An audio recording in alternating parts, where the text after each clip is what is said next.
The royal family's unwavering loyalty to the country and the British people is an inspiration in times of crisis. They are brave and they have this rock-hard sense of duty that runs all the way through them. During the Second World War, with British morale at an all-time low, the royal family stepped up, and one member in particular stood out. Putting themselves in the line of danger was integral to the wartime effort, was the Queen Mother's genius, really. Tonight, how the Queen Mother became an icon when the country was blitzed by German bombers. To you, my fellow countrywomen all over the world, what have I done, you may ask, compared to what my boy has to put up with? How she was determined to stay put despite deadly dangers. Queen Mother said, "The girls won't leave without me. I won't leave the king, and the king will never leave." And she meant it. How she took extreme measures to protect herself from the imminent threat of German kidnap. She was ready with this rifle. She had guts, and if she could, she would have used it against the enemy. And the moment Hitler came close to an assassination that would have changed the course of our history. Hearing the unmistakable whir-whir of a German plane and the scream of a bomb that hurtled past them and exploded in the quadrangle. We'll hear how this extraordinary lady boosted morale across the empire. I wish you all every good fortune in the admirable work that you are carrying on. She was leading from the front and saying, "We will get through this," and was the epitome of that British stiff upper lip, but also with a smile on her face at the same time. And how the Queen Mother pulled no punches when it came to the enemy. She made sure that everybody knew that she was practicing killing Germans by killing rats. Hitler famously called the Queen Mother the most dangerous woman in Europe. She actually ended the letter, "Tinkety tonk, old fruit, and down with the Nazis."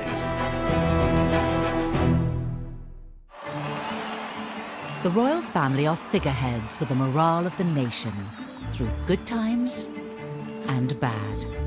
A crisis is really when the monarch has to earn his or her bread and butter.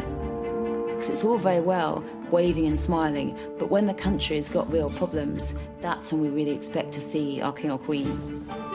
They are brave and they have this rock-hard sense of duty that runs all the way through them. Our Queen witnessed her first national crisis at the outbreak of the Second World War when she was just 14.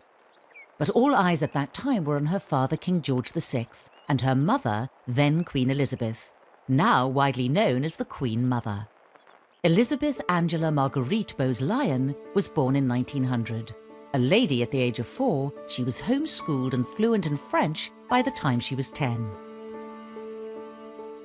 Well, my understanding is that Elizabeth was always a very bubbly, buoyant, bright, naughty, mischievous child and adult. She was very charming, she was very intelligent, and she was extremely determined. She was one of the most determined people you could ever hope to meet. She had a kind of carpe diem attitude to life. She talked about how terrible it would be if you'd gone through your whole life not doing the things you weren't supposed to do. So you hadn't smoked, you hadn't drunk, and then the next day you were run over by a big red bus. So what should you be doing now to make the most of the opportunity? Her parents, the Earl and Countess of Strathmore, stressed that patriotism and religion were so tremendously important. I think this instilled in her a steel that became evident in a time of crisis which was so important. Elizabeth's earliest experience of a crisis was at the age of just 13, during World War I. Sadly, she lost one of her brothers in the First World War. He was part of the Black Watch Regiment, and he was killed. Another of her brothers was also taken as a prisoner of war for 2 years. So this really had an impact on her throughout her life. One of the childhood homes, Glamis Castle in Scotland, was opened up as a convalescent hospital. And throughout the war years, she looked after the wounded soldiers. These young men, these young working class men who no girl of her class would ever have spoken to. She's getting them cigarettes, she's chatting to them about their wives and girlfriends, and she really saw, I think, firsthand the sacrifices that the working classes make. So really, overnight, Elizabeth Bowes-Lyon went from a very fun-loving girl who had a very sheltered childhood to seeing firsthand the suffering and the horror inflicted by World War I. Young Elizabeth would go on to have a significant relationship with a military man, Prince Albert, the Duke of York, Queen Mary's second son. After courting Elizabeth for more than 2 years and proposing unsuccessfully twice, Albert finally won her over, and they were married on the 26th of April, 1923. People were quite surprised that the Queen Mother, somebody very gregarious, very much a social butterfly, very extrovert, ended up marrying the Duke of York, or Bertie as she affectionately knew him, because he was very shy, had a stutter. I think there were royal watchers thinking, how extraordinary that he has landed this lady. In 1936, their lives changed forever. The Duke's brother, King Edward VIII, abdicated the throne to marry twice-divorced Wallis Simpson. Overnight, Albert was crowned King George VI, and Elizabeth became Britain's new queen. I rely upon what the Princess Royal said about how Elizabeth felt when she became queen. You know, some people said, oh, she was furious and she didn't want it and all of that. The Princess Royal said, oh, I do wish she'd stopped grinning like a Cheshire cat. It's so unseemly. I think she was absolutely thrilled to be queen and remains thrilled to be queen. Elizabeth quickly adapted to life as queen, and it soon became clear she was not interested in a backseat role. And I would like to say to all those who have been taking part in the display how much I've enjoyed it. It is said that there were 2 kings of England, King George VI and Queen Elizabeth.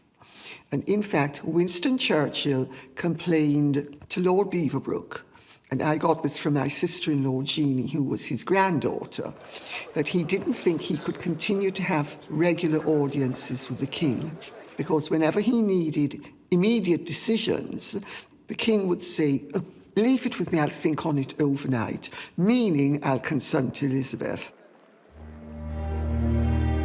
She started a mission to get her husband ready for his new life as king. One of the most pressing matters was his stammer, which he developed around the age of 8.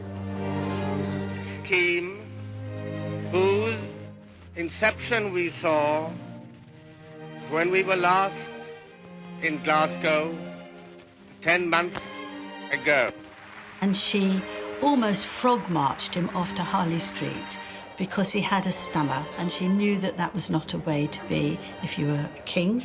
And he saw someone called Lan or Logue who helped him overcome his stammer.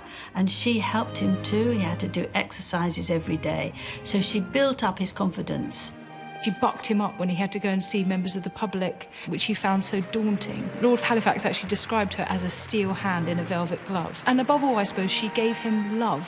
And he flourished because of her love. She made it possible for him to find the inner strength that was needed. And she inspired him and she taught him how to connect with the people in a way that was really, really important for the years that followed. Public opinion across the empire remained at an all-time low from the abdication crisis. But the monarchy was about to be faced with their biggest emergency in history. For the second time in the lives of most of us, we are at war. On September the 3rd, 1939, Britain declared war on Germany, and King George and Queen Elizabeth were catapulted into the center of a huge international crisis. Elizabeth's actions would become vital, not only for the crown, but the spirit of the country. When we think back to the King's Speech and the idea of George VI having to step up, we must also look at the fact that his wife was forced to do exactly the same. And that was despite huge concerns about their own role and her own concerns about her husband being king and how he would cope with that during wartime. The Queen Mother was seen as Britain's secret weapon in the war. She had two roles. One was to help her husband, King George VI, and one was to be herself. It was a role that she seems to have been made for. 4 months into the war, rationing was rolled out across every household in Britain. Restrictions were placed on the purchase of all kinds of food produce, including meat, bread and dairy. The royal family led by example, and under Elizabeth's influence, they faced the struggles of war alongside their people. The Queen Mother had these strict rules for wartime economy. So at Windsor Castle, there wasn't much heat. I mean, it was so cold that the women were forced to wear their furs inside, cover themselves with blankets. There was a single bulb in each room. The royal family had ration books like everyone else. They had clothing coupons. One very touching story is that there were national appeals for aluminium because it was needed to make the planes. And the Queen Mother encouraged her daughters, Elizabeth and Margaret, to give up their saucepans that they had in their Wendy house. The Queen felt very strongly that she had to show they were all in there together. When Churchill came to visit, he was taken aback by the fact that the Queen Mother had instigated the palace to react positively to rationing. He was given some sandwiches and he said they were disgusting and were they filled with sawdust.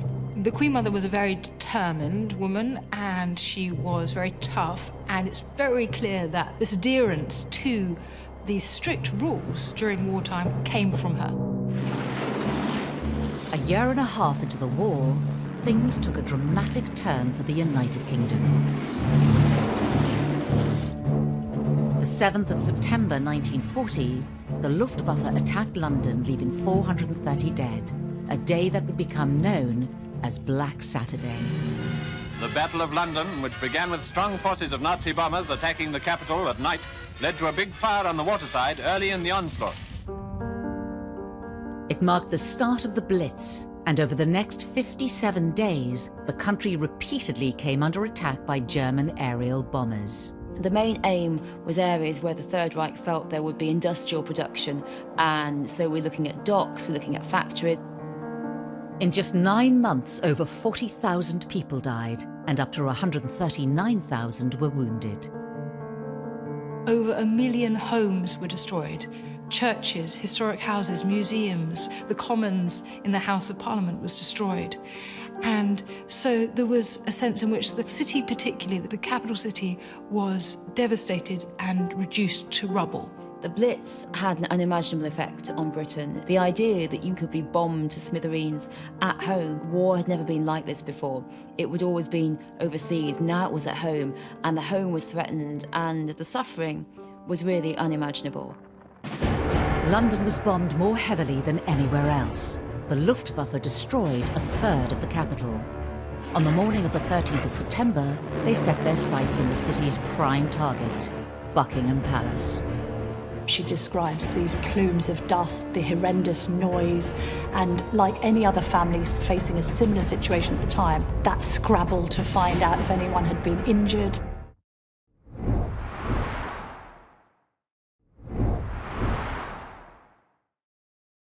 Historically, it was the king's duty to fight on the front lines of war. The last to do so was George II in 1743, during the War of Austrian Succession. Traditionally, the role of a monarch was to be a warlike figure, to actually be a war leader. At the time of the Second World War, it was a more ceremonial role. But actually, that ceremonial, symbolic role was incredibly important. A hands-on monarch was crucial in boosting the mood of a war-torn nation. Once again, we have been forced into war. We have all a part to play, and I know you will not fail in yours. Only when we have won through to an enduring peace shall we be free to work unhindered for the greater happiness and well-being of all mankind. The Queen Mother, then Queen Elizabeth, was ready to fulfill her duties, even if that meant putting herself in danger. As the death toll continued to rise, politicians expressed concern, not just over the royal family remaining in their home, but staying in the country. The Queen Mother's personality was one of defiance. She was tough, she was resilient. Churchill was advising her to flee to Canada. It was actually advised by the Cabinet Office at the beginning of the war and advised again by Churchill at the time of the Blitz. The Queen Mother said, "The girls won't leave without me. I won't leave the King, and the King will never leave." And she meant it. It was troubling to Churchill, it was troubling to ministers who had advised them, like other aristocrats, to flee and leave the country, but they defied that. Elizabeth had a great amount of influence over her husband. I don't think he would ever have left the country. He'd have seen it as his role to stay. But I do think that he did consider that Elizabeth and his daughters should go, and she was determined that she should stay, and also that the princesses should stay as well. Elizabeth knew exactly what she was doing. Press reports of the family remaining at the palace portrayed a powerful message to both the enemy and the people at home.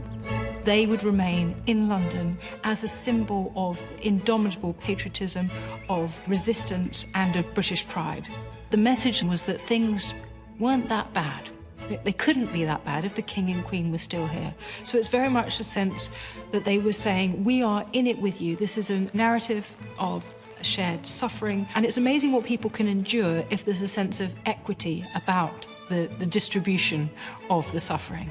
And so understanding that putting themselves in the line of danger was integral to the wartime effort was the Queen Mother's genius, really. Well, I think there was a very strong propaganda message to the royals staying put. It was very much this sense of we will not be defeated. Refusing to leave the most iconic building in the country was a tactical move, but it left the family and their staff vulnerable to attack from the Third Reich. It was a huge risk for the royal family to stay in London at the time of the Blitz. Just like today, the royals are a target. To be able to take one of them out, that would have been a morale boost for the Germans, but it also would have knocked the morale of the Brits as well.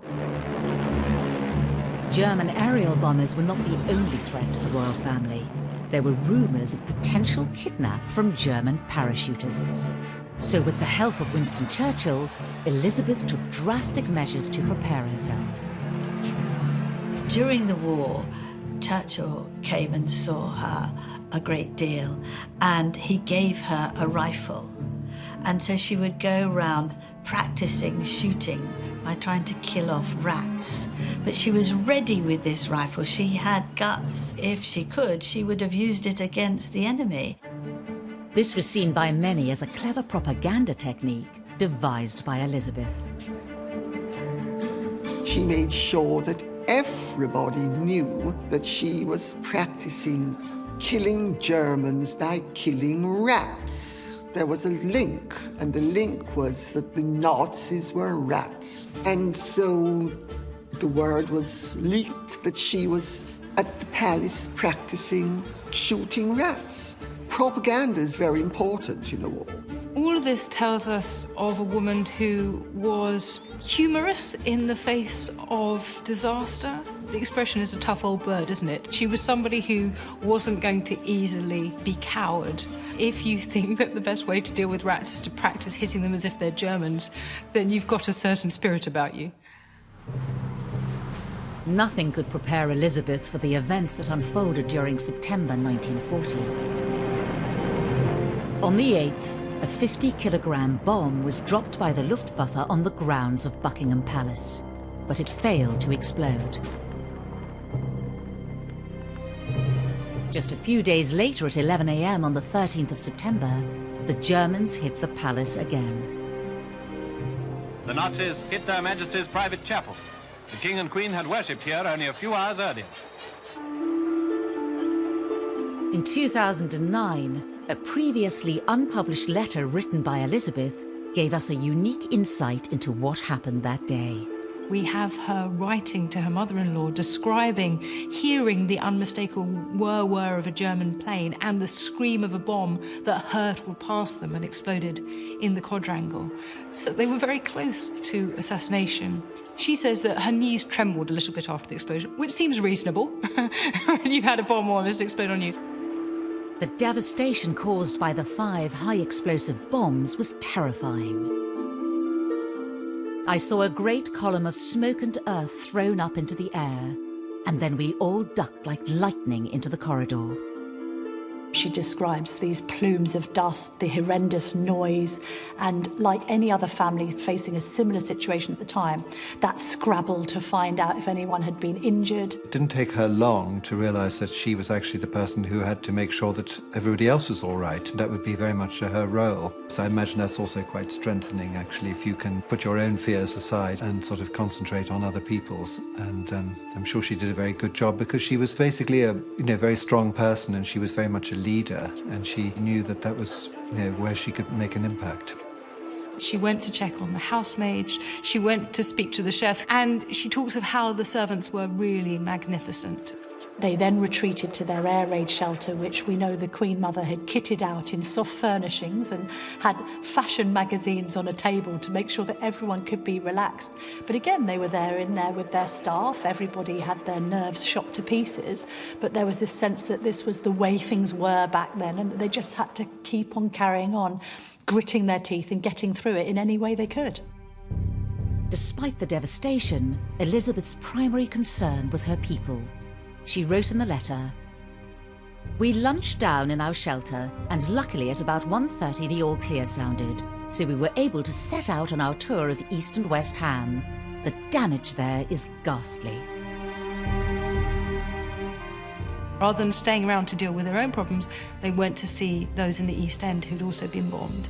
So that's a private letter, and I think as such it gives us a privileged insight into the character of this woman. The letter also gave a touching and personal description of how Elizabeth was feeling at the time. It does affect me seeing this terrible and senseless destruction. I think that really I mind it much more than being bombed myself.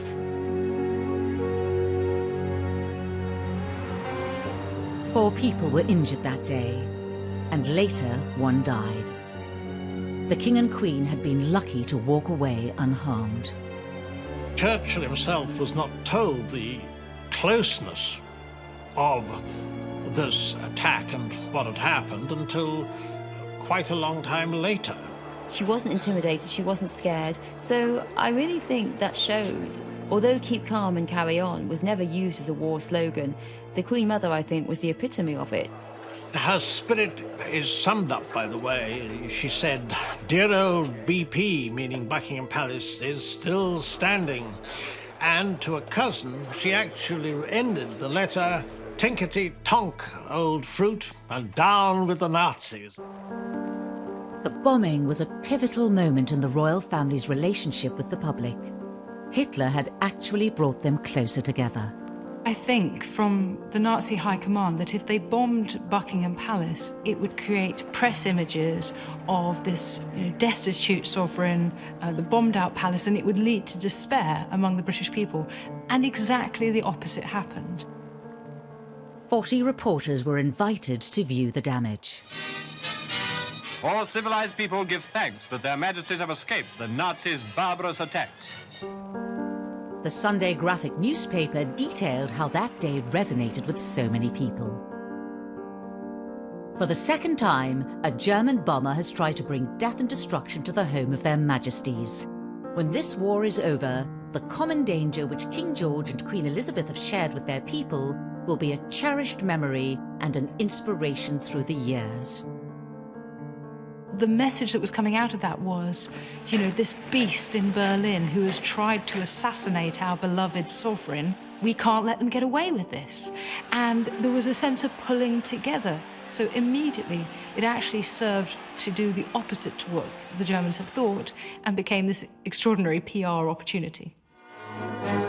The king is still in London, in London, in London, like Mr. Jones and Mr. Brown. The king is still in town.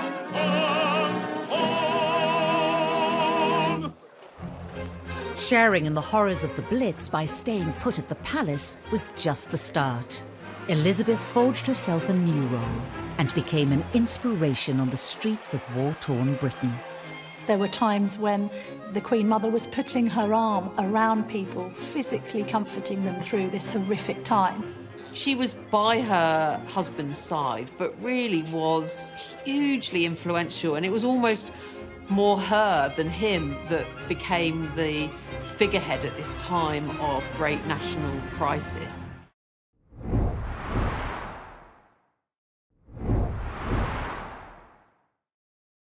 During the early stages of the war, public perception of the royals was not always positive.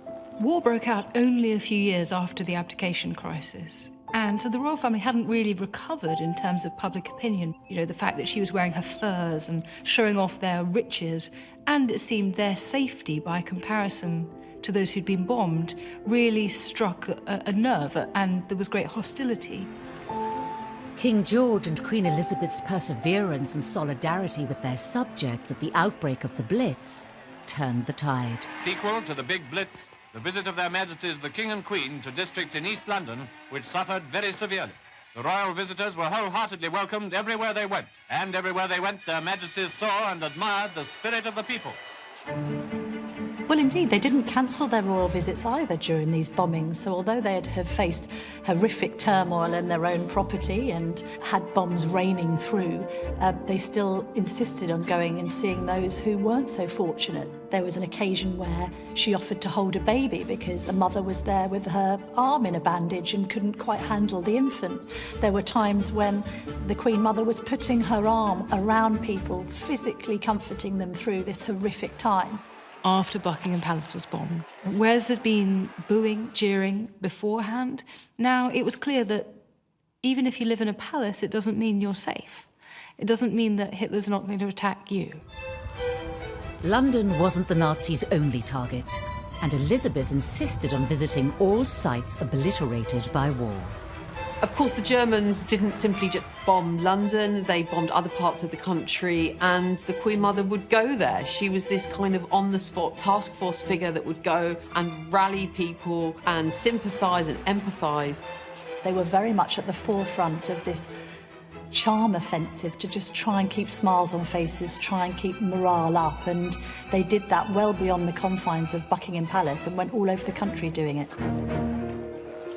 There was an incident in Plymouth in March 1941 when a place which obviously a naval port had been bombed badly during that day. They visited, and after they left that evening, it was faced with another bombardment. You know, they were just between the two. So this was a dangerous strategy, but an important one because it gave the message that they weren't cowards, that British people weren't cowards, that they weren't a cut above the British people. They would go and put themselves in these places, and that they cared about the suffering of their people. And that was such an important message. On the 14th of November 1940, Coventry City Cathedral was struck by 30,000 explosives, killing around 600 people. The city, having been mercilessly bombed throughout a whole night without regard to military targets, now presents a grim appearance of devastation. Again, without hesitation, Elizabeth defied the Nazi threat by standing shoulder to shoulder with the British people.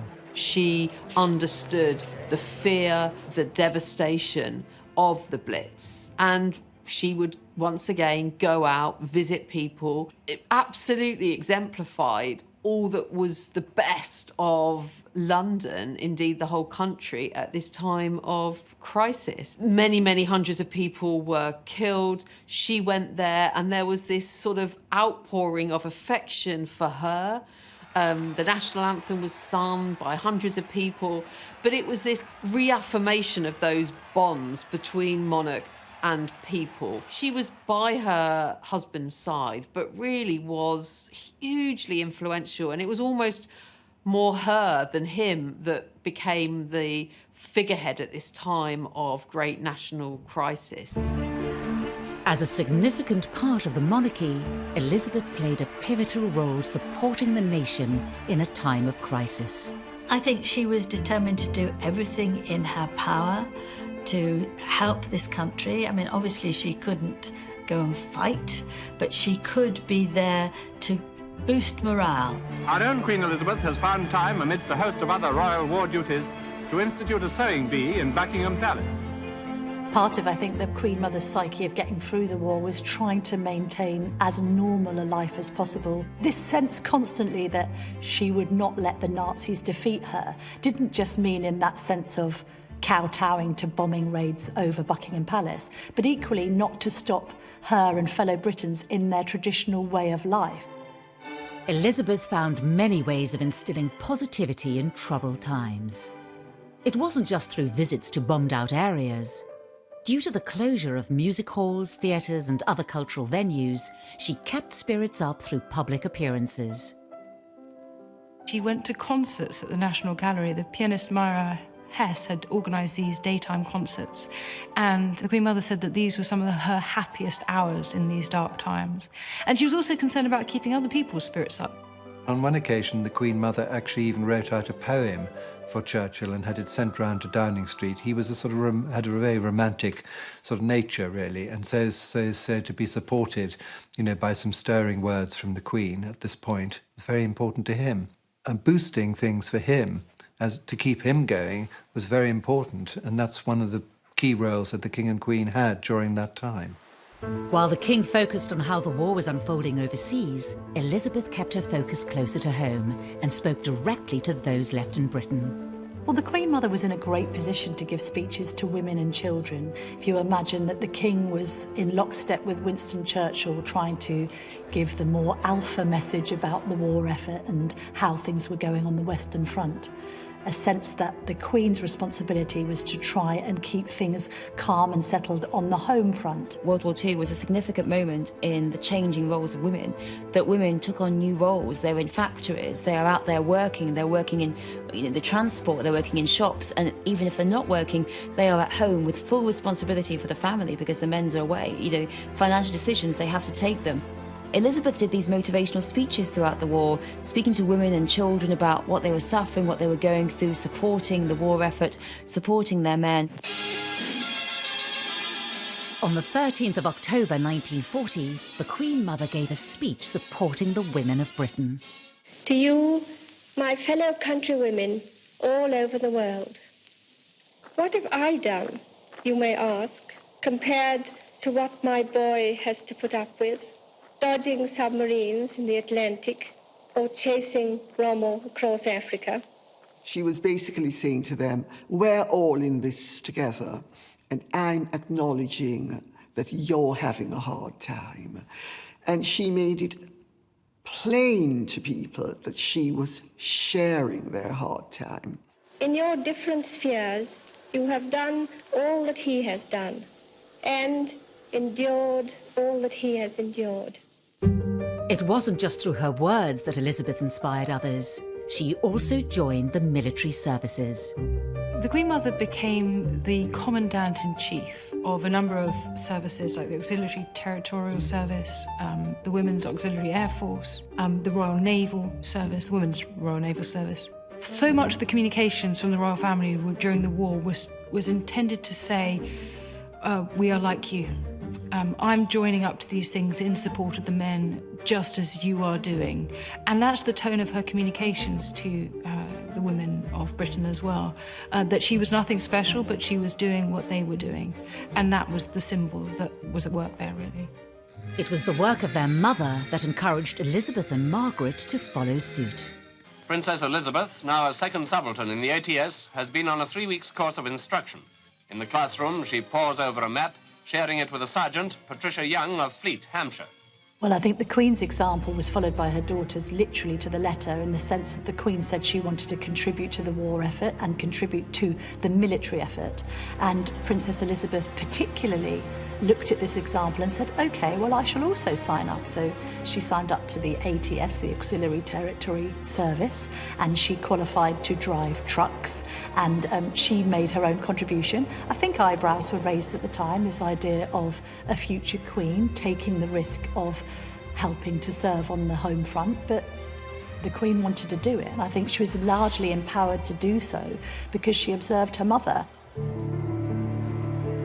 The reputation of the monarchy was now on the rise, thanks to their contribution during the darkest days of war. And as the British public warmed to the royals, the enemy's opinion of them began to change as well. This idea that she was rallying the troops and those at home, having a huge effect on morale, a positive effect on morale, at the very time the Nazis were trying to reduce it. Hitler famously called the Queen Mother the most dangerous woman in Europe. And that gives you some indication of how he perceived her inspiring popularity to be a real threat. Their subjects, whose courage has never yet been shaken. The Blitz spirit was a rare moment of hope to emerge from the ruins of heavily bombed London during World War II. The British people were brought closer together through the common goal of surviving the war, and the then Queen Elizabeth, now known as the Queen Mother, nurtured the solidarity. The Queen Mother was a key part of Blitz spirit. She really felt that it was her job to give hope. It was her job to go and see people and say, it will be better. And I think she knew that it meant so much to people for her to go out there. Elizabeth was at the forefront of raising the nation's spirits during the war. But in the dark days of the Blitz, would even her best efforts have an impact? Well, I think the Blitz spirit and this idea of keep calm and carry on is very much exemplified in the Queen Mother. That sense of putting duty first, of being visible, of trying to connect with the public, because you are a figurehead on one hand, but also taking this role as mother of the nation. The Queen Mother was this kind of on-the-spot task force figure that would go and rally people. It just gave everybody a sense of hope, a sense of optimism and a sense of strength. And indeed, the Ministry of Supply, when they did figures afterwards of productivity on days after visits from the King and the Queen, productivity would increase. I wish you all every good fortune in the admirable work that you are carrying on. People had had a lift, people were re-energised again, and it was that the Queen Mother really did bring to the war effort.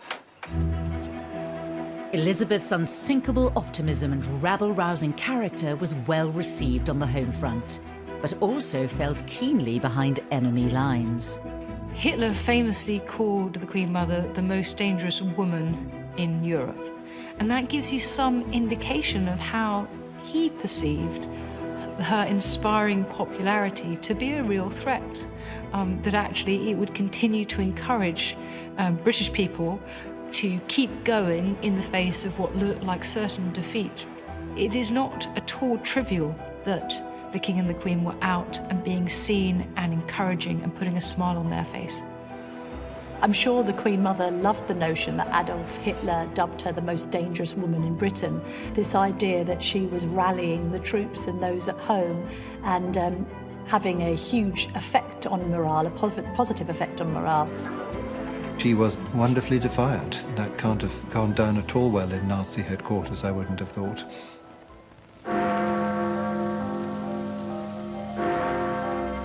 On the 11th of May 1941, the Blitz came to an end.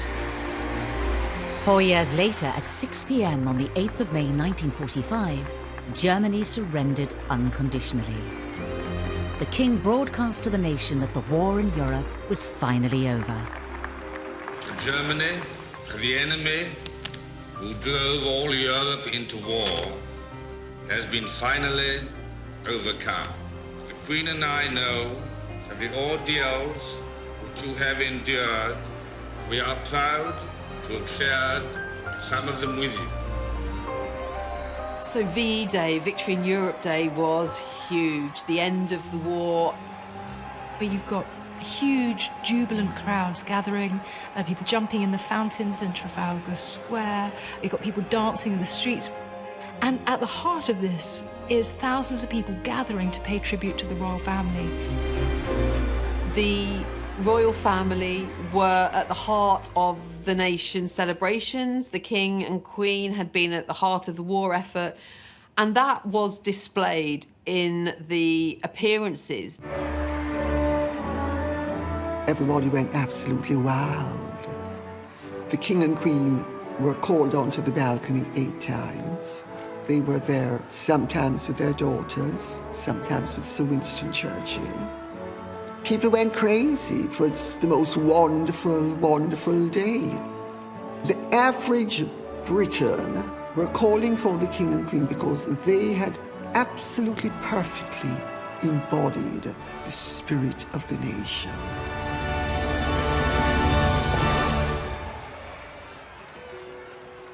The war had finally come to an end. VE celebrations were over, but Elizabeth's contributions to the war effort continued. The Queen Mother never forgot the East End, and she did, post-war, make many visits. She also never forgot her military and wartime connections, and was very much a symbol going forward of the proper memorials around events like D-Day and VE Day. We see her again and again at the heart of celebrations to mark the 50th anniversary of the end of the war, or just before her 99th birthday, she unveiled a memorial at St Paul's Cathedral to those civilians who died during the bombing of London. So this was absolutely in her heart to the end of her life. Their undaunted spirit and courage allowed them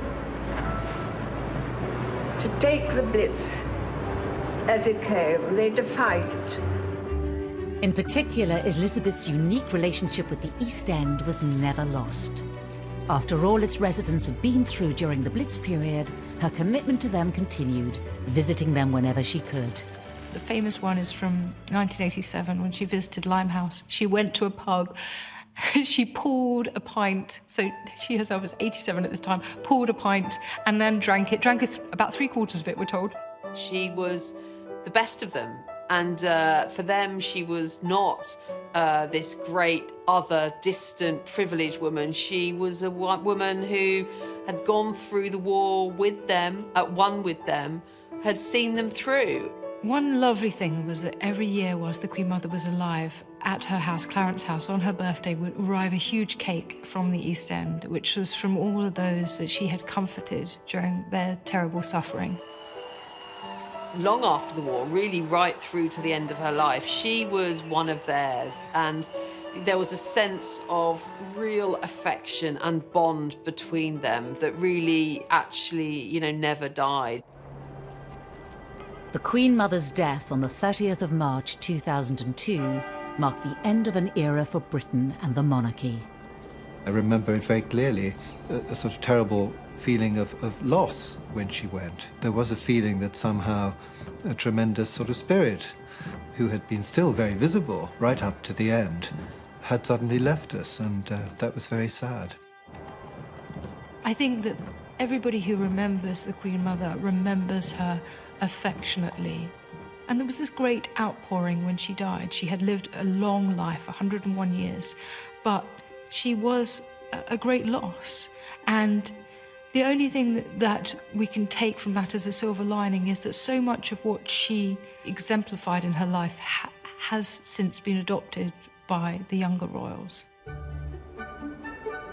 The Queen Mother's efforts during the Blitz set the standard for future royals, particularly in times of national crisis. The Queen Mother's example was very, very important to the other members of the family and to the younger ones as they saw what she did. And certainly the way that the royal family operate today, the Queen is very quick to go to a place of tragedy or crisis.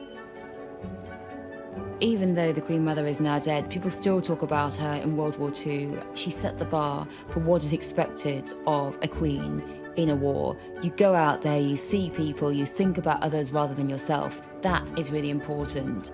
There is this reflection that the Queen Mother's contribution during the Second World War should always be echoed, that it was a hugely successful example of where royals are at their best, connecting with the general public. And we very much see that in Princes William and Harry in the way that they now carry out their charitable work. This idea of having a close connection to those who are living through difficult times and using your position of enormous privilege to give something back to the communities around you. No royal can ever stay in their gilded cage. No royal can ever stay in their tower if there's a moment of national crisis. What she did during World War II, it's impossible to say how important it was. What she gave to morale, to the country, to her husband, and really to the vision that Britain could survive.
Will past them and exploded in the quadrangle.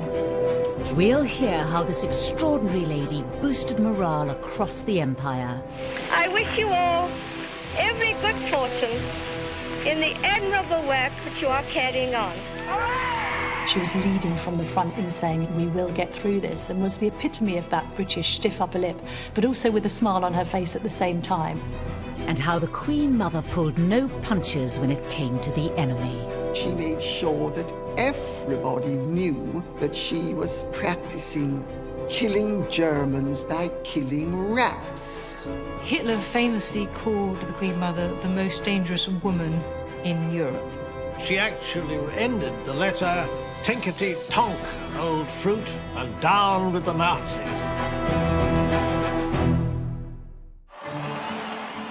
The royal family are figureheads for the morale of the nation, through good times and bad. A crisis is really when the monarch has to earn his or her bread and butter. Because it's all very well waving and smiling, but when the country has got real problems, that's when we really expect to see our king or queen